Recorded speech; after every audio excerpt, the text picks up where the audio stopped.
saya akan mempresentasikan hasil observasi dan wawancara saya mengenai analisis kemampuan berbahasa Indonesia siswa SDN 27 Sungai Raya. Sebelumnya perkenalkan, nama saya Rizka Dewi dengan NIM D01236015 dari kelas reguler 3A. Makul Konsep Dasar Bahasa Indonesia, dosen pengampu Yunika Aprianisi MPD. Baiklah, di sini tujuan penelitian saya. Yang pertama, kemampuan berbahasa Indonesia siswa SDN 27 Sungai Raya. Yang kedua, perbedaan kemampuan berbahasa Indonesia siswa kelas rendah dan kelas tinggi SDN 27 Sungai Raya. Yang ketiga atau yang terakhir yaitu mengenai faktor-faktor mempengaruhi kemampuan berbahasa Indonesia siswa SDN 27 Sungai Raya. Baiklah, di sini proses observasi dan wawancara saya pada hari Sabtu 10 Januari 2025 sekitar pukul 9. Saya dan teman saya tiba di SDN 27 Sungai Raya untuk melakukan observasi dan wawancara. Kami bertemu pada sekolah yaitu Bapak Afrizal untuk menyerahkan surat izin. Beliau kemudian mengarahkan kami kepada Ibu Sulis, yang selanjutnya mengarahkan saya untuk melakukan wawancara dengan Ibu Cindy Yasha. Namun karena Ibu Cindy sedang sibuk, saya melakukan observasi terlebih dahulu dari pukul 10 sampai 10.30. Setelah itu saya melakukan wawancara dengan Ibu Cindy sampai selesai. Baiklah, berikutnya akan masuk ke pembahasan. Yang pertama, kemampuan berbahasa Indonesia. Dalam wawancara, Ibu Cindy menyatakan bahwa siswa di SDN 27 Sungai Raya masih menggunakan bahasa ibu dalam kehidupan sehari-hari, sehingga kemampuan berbahasa Indonesia mereka belum maksimal meskipun ada penggunaan bahasa Indonesia. Bahasa Indonesia yang berasal dari bahasa Melayu berfungsi sebagai bahasa perantara di Asia Tenggara. Pertama yang dipelajari anak. Sementara bahasa Indonesia adalah bahasa nasional. Menurut Kamus Besar Bahasa Indonesia, bahasa adalah sistem simbol bunyi yang digunakan untuk komunikasi dan interaksi. Bahasa berfungsi sebagai alat komunikasi yang memudahkan interaksi manusia dan juga menjadi identitas bagi individu. Kemampuan berbahasa Indonesia mencakup menyimak, berbicara, membaca, dan menulis, yang terbagi dalam kemampuan reseptif, menyimak dan membaca, dan ekspresif, berbicara dan menulis. Keempat, kemampuan ini penting bagi siswa untuk meningkatkan pemahaman dan keterampilan komunikasi. Berikutnya yaitu perbedaan kemampuan berbahasa Indonesia siswa kelas rendah dan tinggi. Dalam wawancara, Ibu Cindy menjelaskan bahwa ada perbedaan signifikan dalam kemampuan membaca antara siswa kelas 1 dan kelas tinggi. Siswa kelas rendah masih kesulitan membaca dengan baik, sedangkan siswa kelas tinggi sudah lebih memahami istilah-istilah yang kompleks.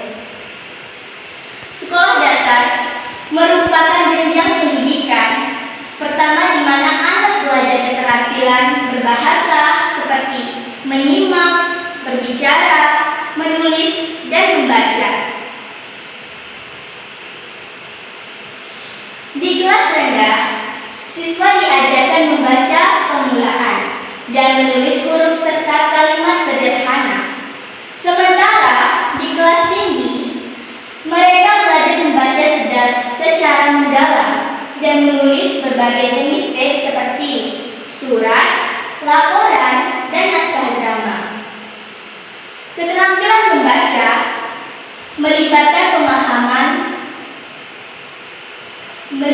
pemahaman isi teks, sedangkan keterampilan menulis adalah kemampuan untuk menyampaikan informasi secara tertulis. Bahasa Indonesia bertujuan mendidik siswa agar dapat berkomunikasi dengan baik dan benar, baik secara lisan maupun tertulis, sesuai dengan etika dan norma yang berlaku, serta menghargai bahasa Indonesia sebagai bahasa kesatuan. Berikutnya atau yang terakhir yaitu faktor-faktor yang mempengaruhi kemampuan berbahasa Indonesia. Kemampuan berbahasa Indonesia siswa kelas sekolah dasar dipengaruhi oleh berbagai faktor baik internal maupun eksternal. Faktor internal adalah pengaruh yang berasal dari diri individu, sedangkan faktor eksternal pengaruh berasal dari luar individu. Berikutnya yaitu faktor internal. Yang pertama, bakat dan minat. Yang kedua, motivasi. Yang ketiga, kecerdasan. Dan yang keempat atau yang terakhir yaitu kemampuan kognitif. Faktor eksternal. Yang pertama, lingkungan keluarga. Yang kedua, lingkungan sekolah. Yang ketiga, media massa. Dan yang terakhir yaitu budaya masyarakat. Hasil observasi dan wawancara. Hasil observasi dan wawancara di SDN 27 Sungai Raya menunjukkan perbedaan yang signifikan dalam kemampuan berbahasa Indonesia antara siswa kelas rendah dan kelas tinggi. Siswa kelas rendah fokus pada penggunaan bahasa dasar seperti kosakata dan bahasa sederhana.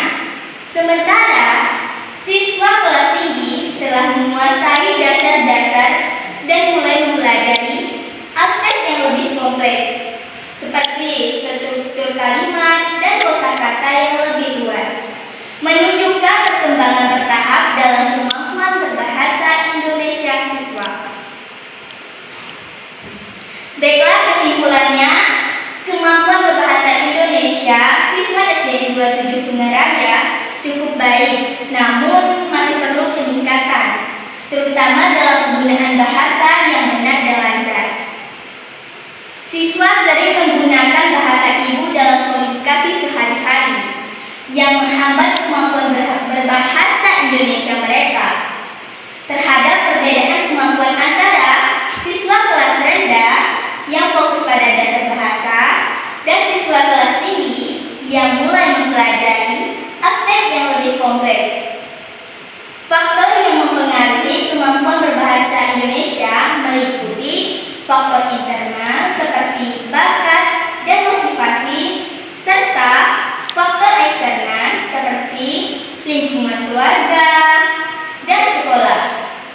Upaya yang diperlukan untuk meningkatkan kemampuan berbahasa antara lain yaitu meningkatkan minat baca, motivasi, dan menciptakan lingkungan belajar yang kondusif.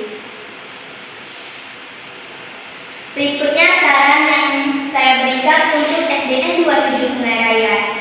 Adapun saran yang dapat saya sampaikan untuk meningkatkan kemampuan berbahasa Indonesia siswa SDN 27 Sungai Raya, yaitu sekolah perlu menciptakan lingkungan belajar yang aktif menggunakan bahasa Indonesia, menerapkan metode pembelajaran yang aktif dan inovatif di kelas dengan beragam media dan buku bacaan, serta memberikan pelatihan berkelanjutan bagi guru untuk meningkatkan kompetensi dan memanfaatkan teknologi pembelajaran, sehingga kemampuan berbahasa Indonesia siswa akan meningkat dan lebih baik.